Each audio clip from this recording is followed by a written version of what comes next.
Uma boa noite para todos, que a graça e a paz de Cristo Jesus sejam com todos, amém? Irmãos, eu também estou feliz, pegando carona no que o pastor acabou de falar aí, de rever alguns irmãos que acho que desde o começo da pandemia no ano passado, que eu não via pessoalmente, né? O irmão Lindolfo e a irmã Thalita realmente são esses irmãos que desde que começou a pandemia eu vejo lá o irmão pregando às vezes na gravação, provavelmente ele me vê também, e outros irmãos, e a irmã Juraci também tem um tempão. O Ninil ainda nós vimos ainda no começo da pandemia, ainda veio e tal, mas a irmã Juraci também, né, tem um tempão que a gente não via, né? Acho que assim, a irmã Terezinha também, o irmão Jorge eu ainda vi algumas vezes, mas a irmã Terezinha também. Mas é bom rever os irmãos, ver a família de Deus, já que nós estamos no mês da família, né? E graças a Deus também eu já estou a caminho de ser imune, né? Da imunização, porque eu tomei a primeira dose essa semana, não porque eu seja idoso ainda, né? Eu até brinquei lá que eu estou virando um jacaré idoso, porque eu tomei a vacina, né? Mas porque como eu tenho uma comorbidade cardiológica, né? Então chegou a minha faixa etária para quem tinha essa comorbidade. E aí, então, essa semana eu pude tomar a primeira dose da vacina e estou ansioso já pela segunda dose minha, que vai ser só em agosto, porque eu tomei a AstraZeneca, né? Então demora um pouco mais. Mas devemos continuar orando, irmãos, porque tem muitos irmãos nossos evangélicos, muitos pastores nossos batistas que estão acometidos por essa enfermidade, né? A gente tem notícias diariamente de pedidos de oração, os irmãos estavam falando aqui sobre pedidos de oração, né? E fora muitos outros que perderam as suas vidas, né, para essa doença, e nós precisamos continuar orando pelas famílias enlutadas, de pastores, outros irmãos que faleceram também por conta dessa doença, né? Então devemos continuar orando por essas pessoas e orando por nossas famílias também. Eu peço aos irmãos que continuem orando por minha família. Minha esposa está ali, ore pela minha filha que não está aqui conosco, né? Às vezes ela vai comigo em algum lugar quando a gente vai pregar, às vezes não vai, enfim, né? Mas que o Senhor possa estar abençoando a vida dela, e eu conto com as orações dos irmãos. Vamos ler a palavra de Deus, nós iremos pregar sobre o tema. Deixa eu voltar aqui que deu um tilt aqui, congelou e abriu.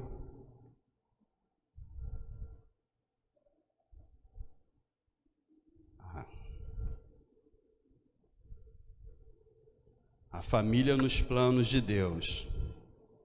Deu um tilt aqui, foi para uma outra mensagem que já tinha pregado aqui, a revelação dos filhos de Deus, né?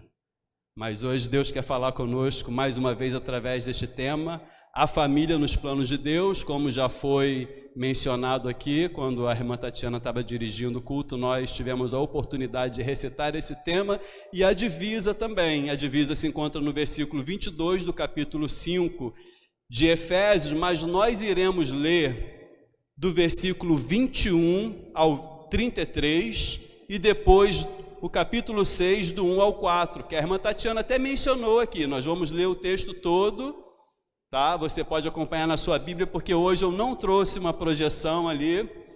Os irmãos geralmente ficam esperando, mas hoje eu não preparei uma apresentação. Então os irmãos poderão acompanhar aí na sua Bíblia. Podem permanecer assentados mesmo, mas com um coração reverente, mediante a leitura da palavra de Deus. Eu estarei lendo na Nova Almeida Atualizada, né? Mas os irmãos poderão acompanhar aí na sua leitura, na sua versão que você tem aí. Esperar mais um pouquinho, que eu vejo que alguns irmãos ainda estão abrindo. Efésios, capítulo 5.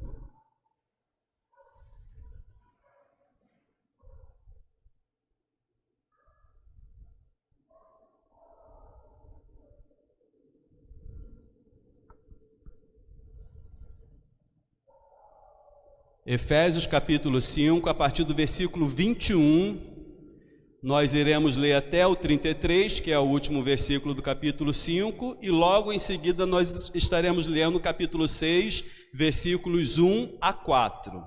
Diz assim a palavra do nosso Deus: sujeitem-se uns aos outros no temor de Cristo.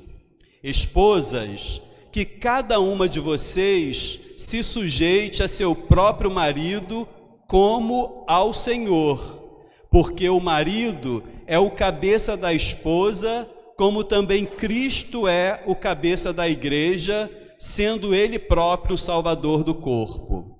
Como, porém, a igreja está sujeita a Cristo, assim também a esposa se sujeite em tudo ao seu próprio marido. Maridos, que cada um de vocês ame a sua esposa, como também Cristo amou a igreja e se entregou por ela, para que a santificasse, tendo-a purificado por meio da lavagem de água pela palavra, para a apresentar a si mesmo como igreja gloriosa, sem mancha, nem ruga, nem coisa semelhante, porém santa e sem defeito. Assim também o marido deve amar a sua esposa, como ama o próprio corpo. Quem ama a esposa, ama a si mesmo, porque ninguém jamais odiou o seu próprio corpo. Ao contrário, o alimenta e cuida dele, como também Cristo faz com a igreja, porque somos membros do seu corpo. Eis porque o homem deixará o seu pai e a sua mãe e se unirá à sua mulher, tornando-se os dois uma só carne. Grande é este mistério, mas eu me refiro a Cristo e à igreja. No entanto, também quanto a vocês, que cada um ame a própria esposa como a si mesmo, e que a esposa respeite o seu marido. Agora no capítulo 6, do versículo 1 ao 4. Filhos, obedeçam a seus pais no Senhor, pois isso é justo. Honre o seu pai e a sua mãe, que é o primeiro mandamento com promessa, para que tudo corra bem com você e você tenha uma longa vida sobre a terra. E vocês, pais, não provoquem os seus filhos à ira, mas tratem de criá-los na disciplina e na admoestação do Senhor. Amém? Fecha os teus olhos mais uma vez e vamos orar agradecendo a Deus pela sua palavra. Senhor, nosso Deus maravilhoso Pai, te agradecemos, ó Deus, por mais uma vez lermos a tua palavra nesta noite, neste culto. Te agradecemos por tudo que o Senhor já falou aos nossos corações até aqui e pedimos, ó Deus, que o teu Espírito Santo, o Espírito da verdade, continue falando aos nossos corações agora através desta reflexão. Oramos agradecidos no nome santo de Jesus. Amém e amém. Queridos, esta carta, todos nós sabemos, a carta aos Efésios, foi escrita pelo apóstolo Paulo por volta do ano de 62 depois de Cristo. Éfeso era a capital da província da Ásia Menor. Ela também, a cidade de Éfeso, era conhecida porque ali estava uma das 7 igrejas do Apocalipse, às quais foram endereçadas cartas do Senhor, conforme narrativas de Apocalipse capítulo 2, capítulos 2 e 3. Os estudiosos da Bíblia, em sua maioria, concordam que tanto a carta do apóstolo Paulo, quanto a carta do Senhor, descrita lá em Apocalipse capítulo 2, foram endereçadas à mesma igreja, em Éfeso.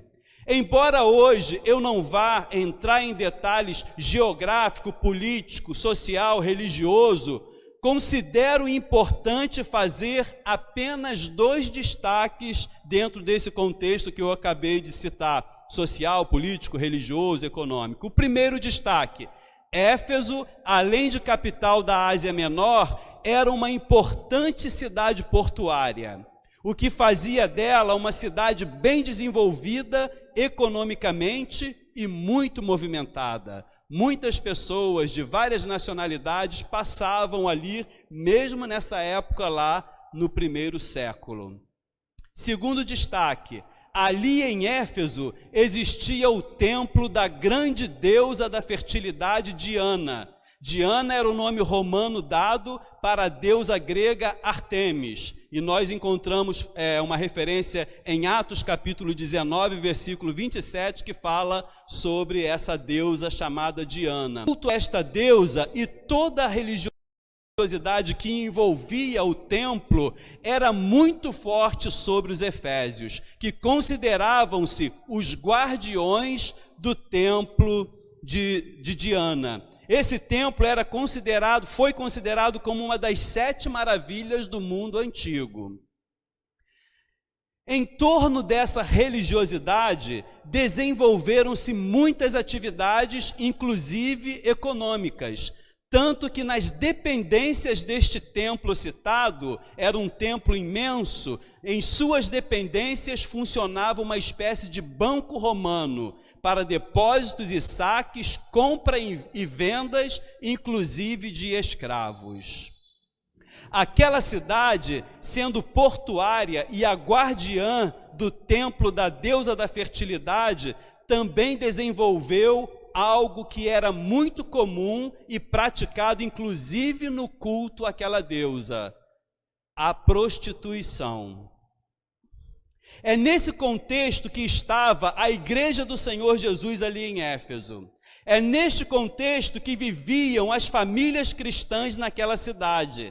Mas também é neste contexto que o apóstolo Paulo, ao escrever para aqueles cristãos, os chamou de santos e fiéis ao Senhor Jesus Cristo, conforme a gente pode ver lá em Éfeso capítulo 1, versículo 1.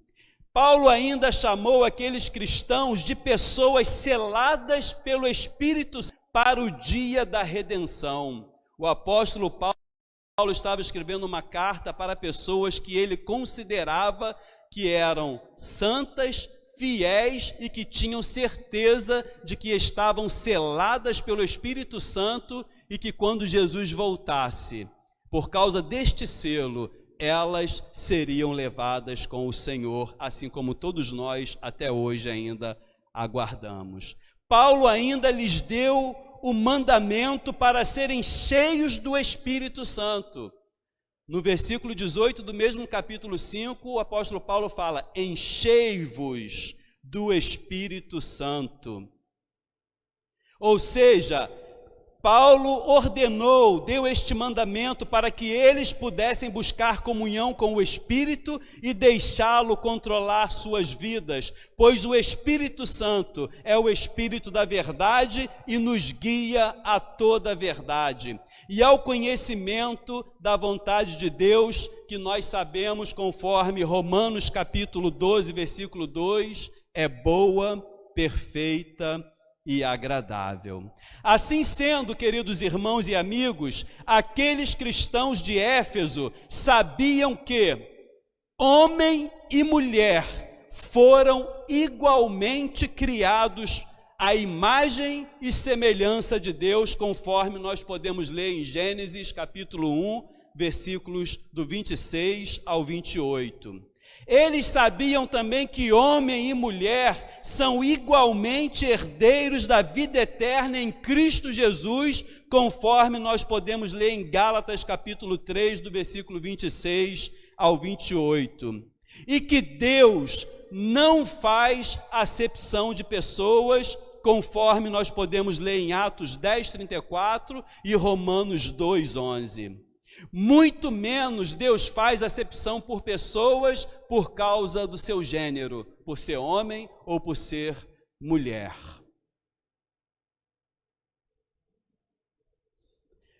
Para Deus, todos somos iguais e todos necessitam de sua graça, misericórdia.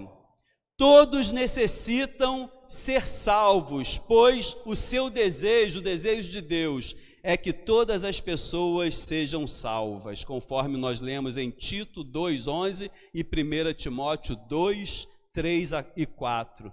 Por isso, queridos irmãos, Acredito que aqueles cristãos de Éfeso não tiveram dificuldades de entender e aceitar as orientações de Deus através do apóstolo quanto aos papéis de cada membro da família. Sendo o próprio Deus o criador desta instituição, a família, Ele mesmo, através dos profetas e apóstolos, através das sagradas escrituras que hoje nós temos na Bíblia Sagrada, estabeleceu alguns critérios que definem os papéis de cada membro da família e que, sendo observados esses critérios, fazem com que esta instituição experimente felicidade e perfeita harmonia. Parece difícil para nós hoje, no tempo moderno, no século 21, entender a palavra do apóstolo Paulo quando ele fala: esposas, sujeite-se aos seus maridos.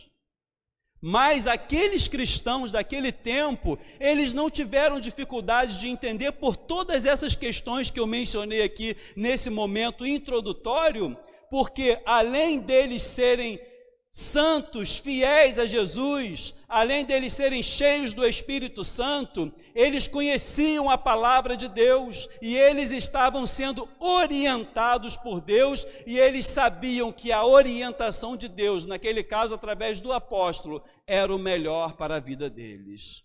E hoje nós temos essas mesmas orientações registradas no livro sagrado, na palavra de Deus. E aqui nós encontramos, mesmo estando no século 21, mesmo estando nesse tempo pós-moderno, que nós poderemos falar assim, as orientações de Deus para a família são as mesmas. E esses critérios que nós acabamos de mencionar aqui, que se observados, fazem com que esta instituição, a família, experimente a felicidade e a perfeita harmonia, são eles que eu quero de forma breve destacar para os irmãos e para os amigos a partir de agora. O primeiro critério é referente aos membros que formam a família como instituição divina.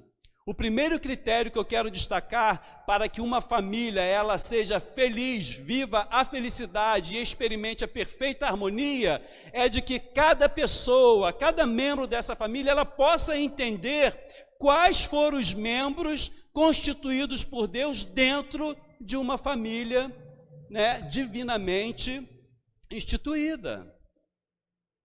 Hoje nós temos, nesse tempo moderno que nós estamos falando, vários formatos de família, não é verdade?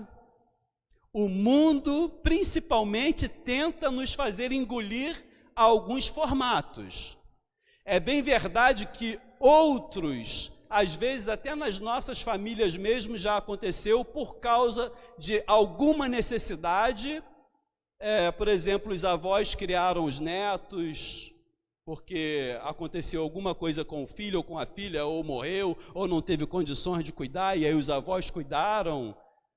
Os tios que criam sobrinhos e passam a ser filhos. Na minha casa mesmo eu tenho um sobrinho que é como se fosse o meu irmão. Quem conhece, pergunta para ele: Vitor, o que você é de Albertino, Ricardo, Naldinho, que são os meus outros irmãos? Ele vai falar: irmão.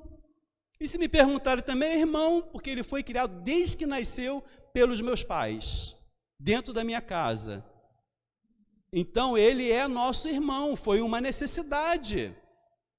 Um formato de família criado a partir de uma necessidade. Mas quais são, então, os membros de uma família instituída por Deus? No texto que nós lemos, de Efésios, capítulo 5 até parte do capítulo 6, fala de esposas, fala de maridos, de esposos ou de maridos, e fala de filhos. Aqui, quando a gente lê esse texto que cita esposas, maridos e filhos, nós percebemos que esse texto apostólico do Novo Testamento, ele está em concordância com Gênesis capítulo 1, versículos 27 e 28, que diz que Deus criou homem e mulher, macho e fêmea, e disse-lhes para serem fecundos, multiplicarem, povoar a terra, ou seja, terem filhos. Então, o primeiro critério que uma família precisa observar para que ela possa experimentar felicidade, verdadeira harmonia, é entender que esta instituição divina, ela é formada por um homem, por uma mulher e por filhos gerados a partir desse homem e dessa mulher.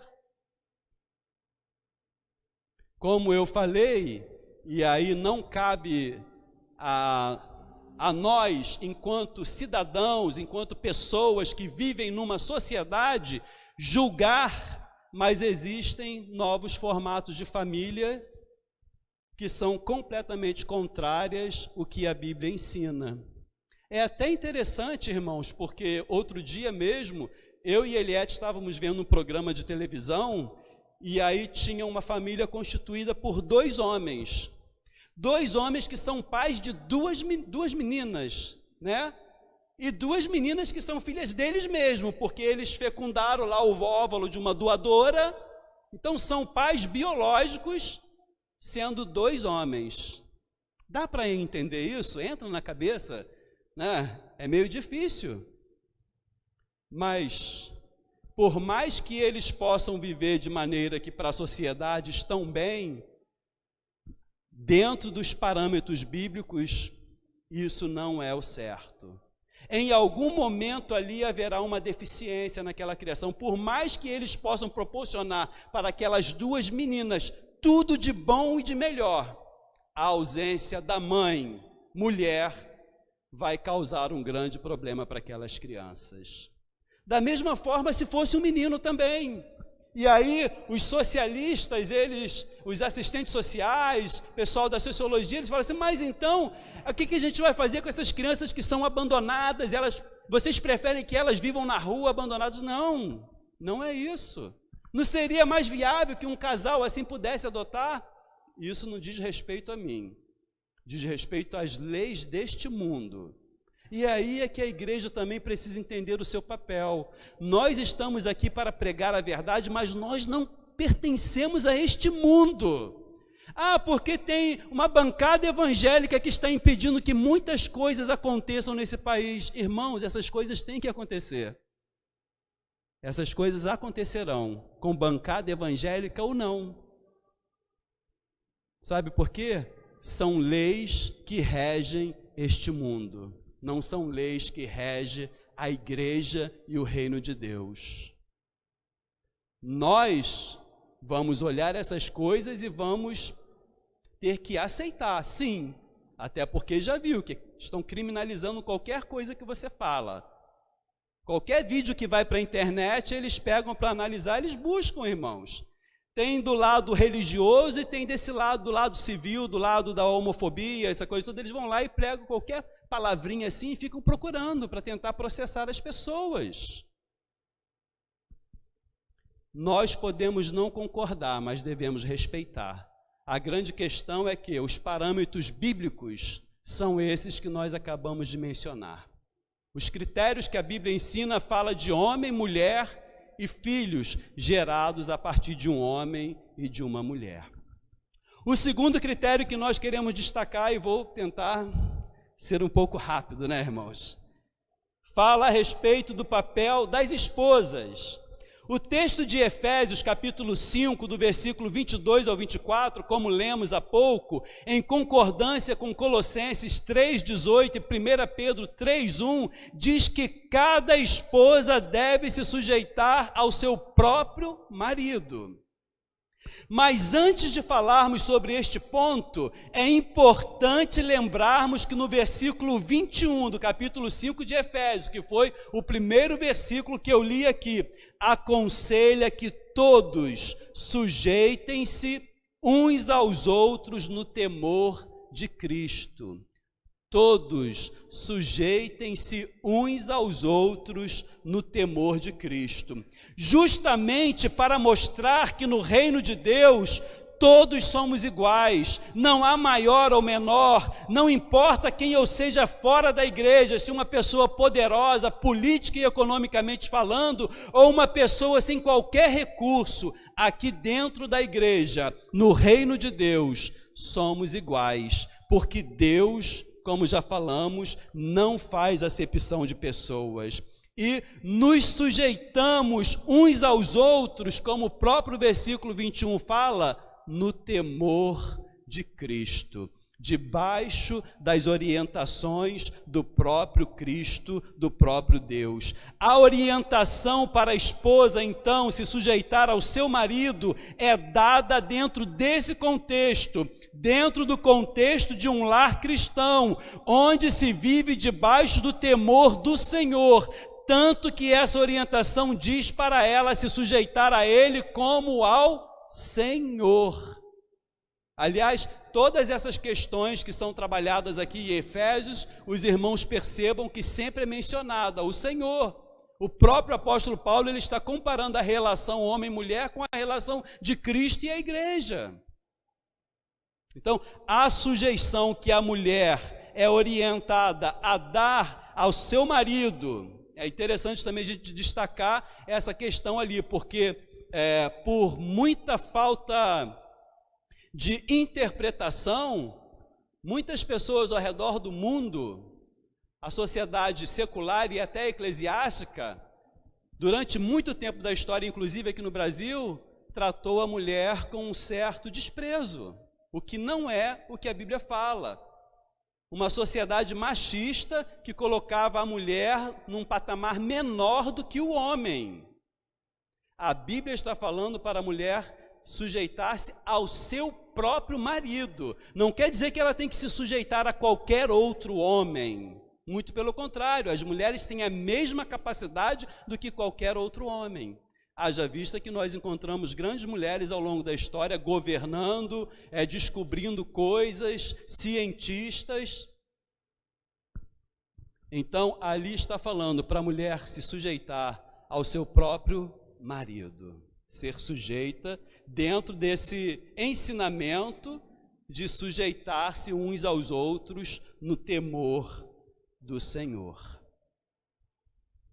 A orientação, como eu acabei de falar, para a esposa se sujeitar ao seu marido é dada dentro desse contexto, dentro do contexto de um lar cristão, onde se vive debaixo do temor do Senhor, tanto que essa orientação diz para ela se sujeitar a Ele como ao Senhor, ou seja, é uma sujeição com base no amor.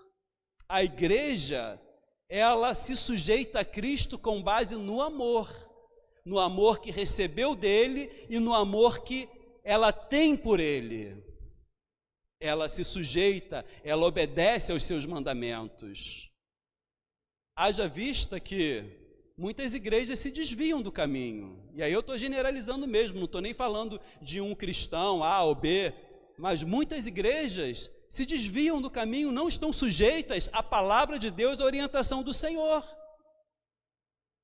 Da mesma forma, uma mulher também poderia tomar essa iniciativa, mas não é isso que a palavra de Deus orienta, porque essa sujeição, ela é baseada no amor, na fidelidade, na cumplicidade, no respeito mútuo.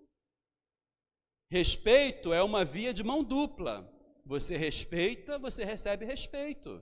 E isso também deve ser observado dentro de um casamento.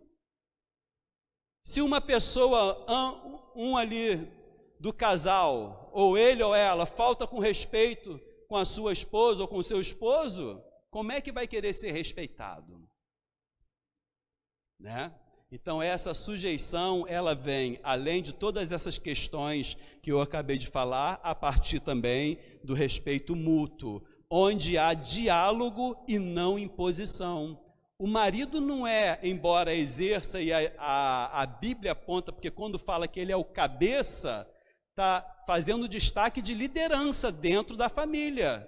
Mas ele não é um ditador, onde ele vai impor regras e todos os outros membros, inclusive a família, tem que bater continência e fazer direitinho, bonitinho, como o marido deseja que seja feito. Não, essa sujeição ela é baseada no diálogo, como nós acabamos de falar aqui, e não na imposição. Assim como a igreja se sujeita a Cristo, a esposa deve sujeitar-se ao seu marido. Terceiro critério, o papel dos maridos. No texto de Efésios, o marido é apresentado como cabeça, assim como Cristo é o cabeça da igreja.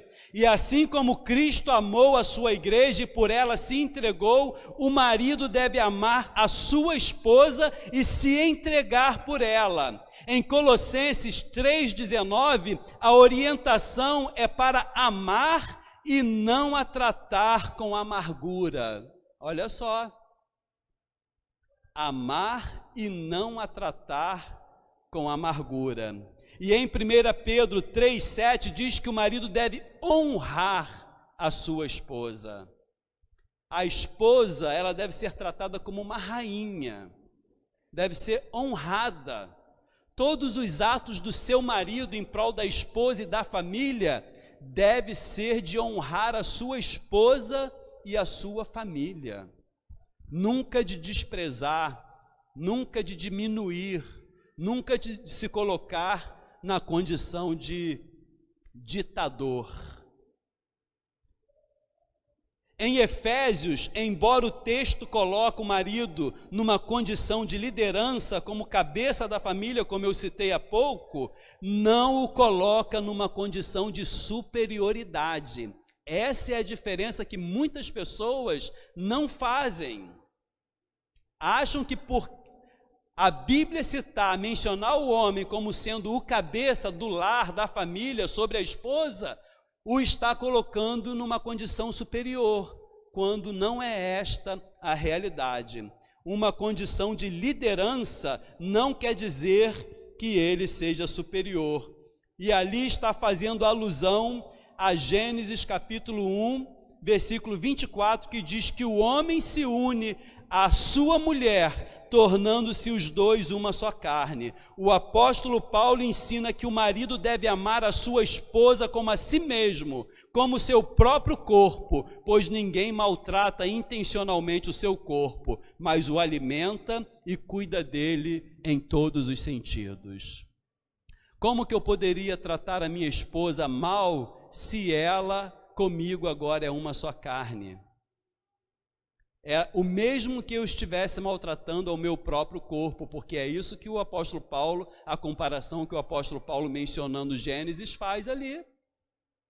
Estão unidos em uma só carne, e o apóstolo Paulo vai falar, ninguém maltrata o seu próprio corpo, mas o alimenta, porque o quer ver saudável e cuida dele. Da mesma forma, o marido deve amar a sua esposa, cuidar dela. Alimentar não é só no sentido de prover o alimento físico, material que é necessário para o nosso corpo, mas alimentar o amor, a esperança, a comunhão, compartilhar, ser cúmplice de todas as coisas que acontecem, planejando as coisas para a família. Alimentar em todos os sentidos.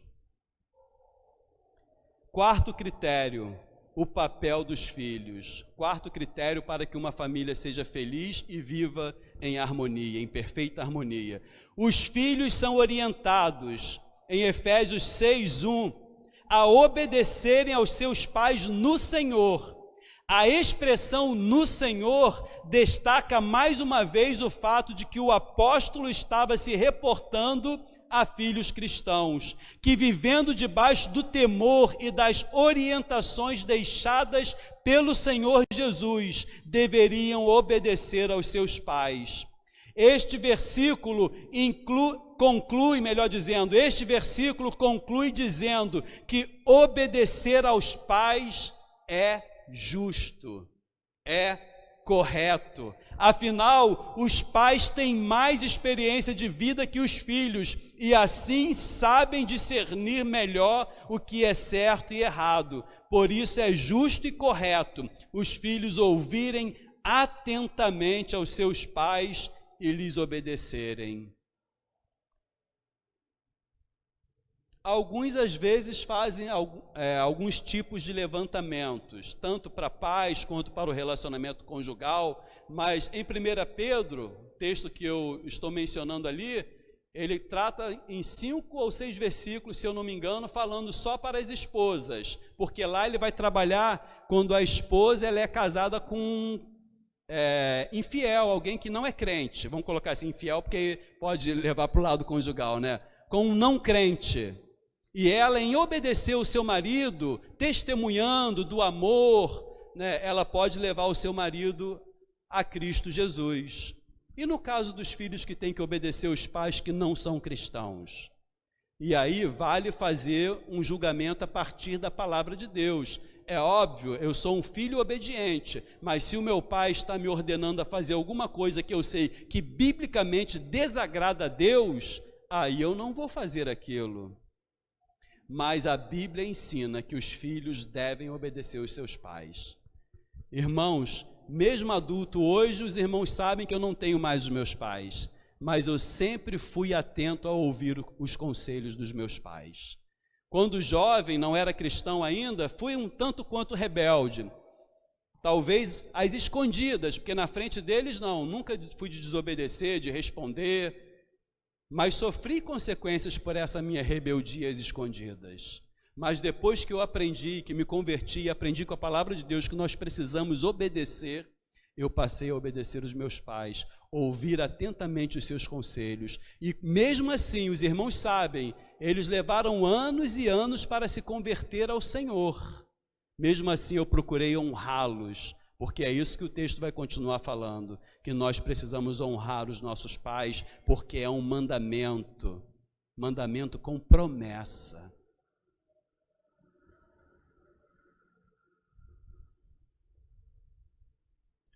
No verso 2 do capítulo 6, o apóstolo, citando o 5º mandamento, registrado em Êxodo capítulo 20, versículo 12, lembra aos filhos que eles devem honrar seus pais e mostrar que a bênção, ou melhor, honrar os seus pais, porque esse texto mostra que há bênçãos prometidas àqueles que honram, que obedecem, que respeitam e cuidam de seus pais. Muito importante isso. Honrar também traz essa conotação, além de obedecer, além de respeitar, de cuidar dos seus pais, de dar o melhor para os seus pais que você puder dar. Lembro-me que quando eu saía aqui da igreja, às vezes, alguns irmãos até me ajudavam dando carona para os meus pais, mas muitas das vezes eu mesmo levava, porque eles iam para ali, eu ia para lá, mas eu os levava, porque de carro não faz muita diferença. Mas a minha mãe às vezes falava assim, poxa, a gente depois que ficou velho, dando trabalho para você. Falava, mãe, como é um prazer ter esse trabalho de levar vocês em casa, de ir buscar e depois de levar vocês em casa. Quantas coisas vocês já fizeram por mim. E uma das poucas vezes que eu chorei dentro do carro, lembrando da minha mãe, depois que ela faleceu, foi justamente logo na primeira semana, assim, nos primeiros dias depois que a gente veio à igreja e que eu e Eliette fomos embora. A primeira coisa que a gente lembrou foi justamente disso. Meu pai veio, nós levamos, deixamos ele em casa. Quando saímos de lá, nós lembramos as palavras da minha mãe. E nós falamos como queríamos que ela estivesse aqui dando aquele suposto trabalho que ela falava que dava para a gente. Então, irmãos, nós precisamos cuidar. Uma das formas de honrar os nossos pais é cuidar deles. Estão ouvindo, filhos? Você que ainda tem o seu pai, independente da idade do seu pai, honre seu pai e a sua mãe. Respeite, obedeça, mas cuide deles também. Chega um momento em que os pais precisam dos filhos.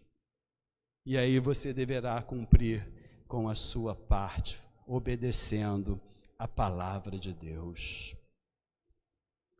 Em Colossenses, capítulo 3, versículo 20, diz que fazer isto, obedecer aos pais, é agradável diante do Senhor. Vejam, filhos, como é a importância de se obedecer aos pais. Isso agrada a Deus, isso demonstra que vocês são obedientes a Deus também. Porque é um mandamento, é o quinto mandamento, e ele é citado no Novo Testamento. O apóstolo Paulo aqui está citando: honra o seu pai e a sua mãe. Quando nós assim o fazemos, nós também automaticamente obedecemos a Deus. E o último critério é o papel dos pais.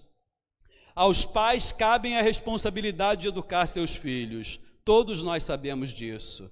Mas quando os pais não cumprem este papel de educadores, outras pessoas, sistemas e situações irão educá-los. Quando nós que somos pais não educamos os nossos filhos, outras pessoas, sistemas e situações, porque eles vão aprender com a vida, como dizem. Outras pessoas, sistemas e situações irão educá-los. Porém, na maioria das vezes, de maneira distorcida e contrária aos ensinamentos cristãos. Quando os nossos filhos aprendem sozinhos com as situações, com a vida, com o sistema que aí fora rege esse mundo, com outras pessoas, na maioria das vezes, eles aprendem coisas distorcidas e contrárias aos ensinamentos cristãos, à palavra de Deus. Não podemos esquecer o que diz o Salmo 127, versículo 3, que os filhos são herança do Senhor. Nós os recebemos como um presente de Deus, como um bem de valor inestimável, incalculável, que Deus deixou conosco para que pudéssemos cuidar da melhor maneira possível. E a melhor maneira é cuidar de acordo com os ensinamentos que o próprio Deus nos deixou em sua palavra, em sua santa palavra. Em Éfeso capítulo 6, versículo 4, o apóstolo começa orientando os pais a não provocarem seus filhos à ira. E em Colossenses 3:21, entendemos o porquê, para que os filhos não fiquem desanimados. Ainda aos Efésios, a orientação é para criá-los na disciplina e instrução, admoestação do Senhor.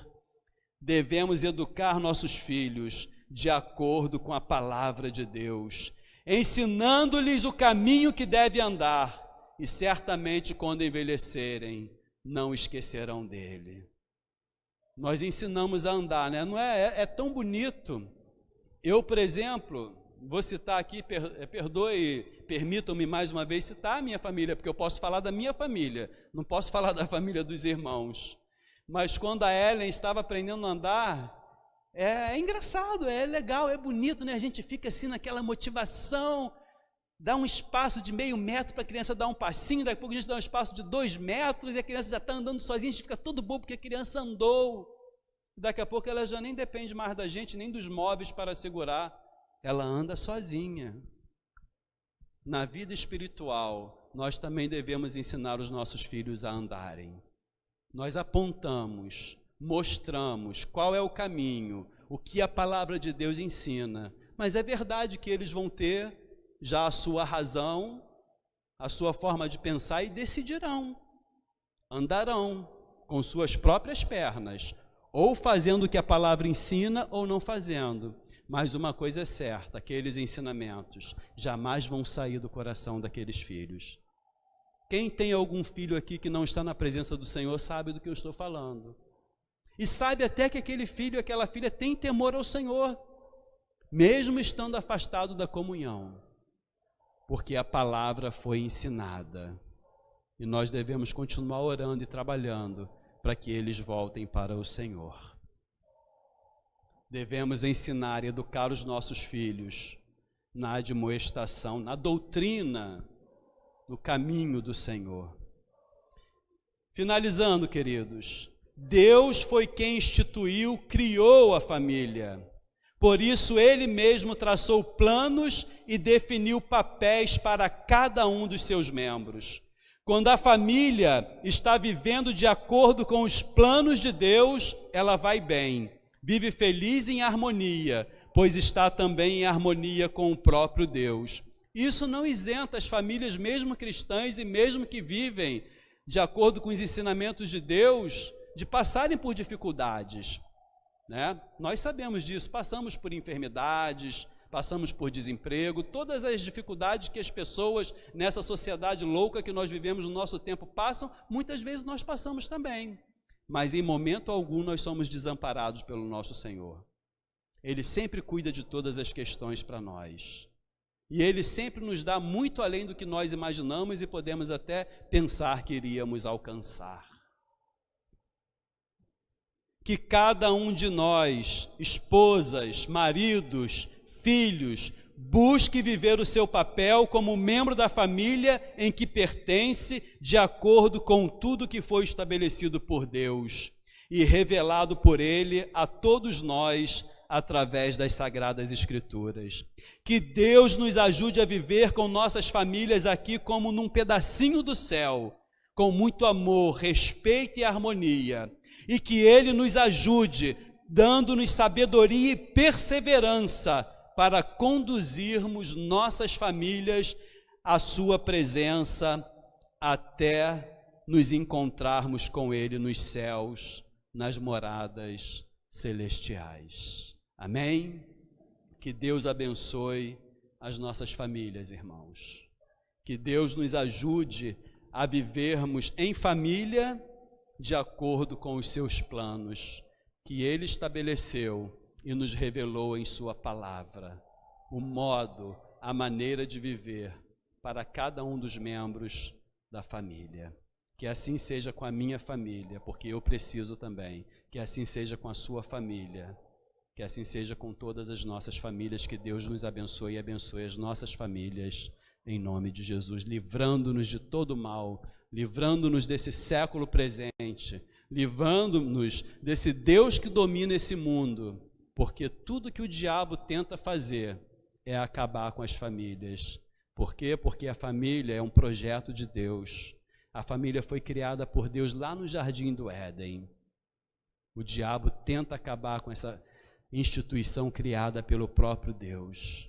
E em muitas famílias, infelizmente, por não seguirem as orientações deixadas por Deus na sua palavra, ele tem conseguido destruir.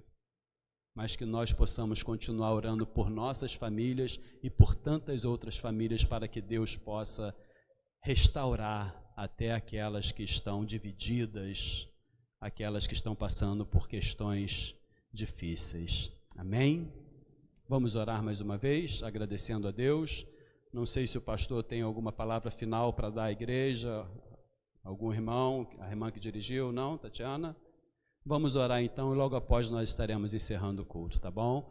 Senhor, nosso Deus, maravilhoso Pai, obrigado mais uma vez pela Tua palavra, Deus. Pedimos que o Senhor abençoe cada uma das famílias aqui representadas, famílias dos irmãos que estão aqui presentes, dos irmãos e amigos que nos assistem pela internet, que o Senhor esteja abençoando cada família, cada lar, que o Senhor esteja restaurando o amor, que o Senhor esteja restaurando a fidelidade, que o Senhor esteja restaurando a comunhão em cada lar, que cada pessoa, cada família, cada membro das famílias possa se voltar para o Senhor, clamar pelo Senhor, pelo socorro do Senhor, porque sabemos que o Senhor é socorro bem presente na hora da angústia, na hora da tribulação. Socorre as nossas famílias, abençoa as nossas famílias, proteja as nossas famílias contra as ciladas do inimigo, ó Deus, em nome de Jesus, Pai. Muito obrigado por tudo. Agora te agradecemos por esse momento que passamos aqui na Tua casa e pedimos que nos leve de volta aos nossos lares em segurança, livrando-nos de todo mal pelo caminho. Assim nós oramos, agradecidos por tudo, no nome de Jesus. Amém e amém. Deus abençoe a todos os irmãos, tenham todos uma excelente semana, com orações silenciosas, o culto está encerrado.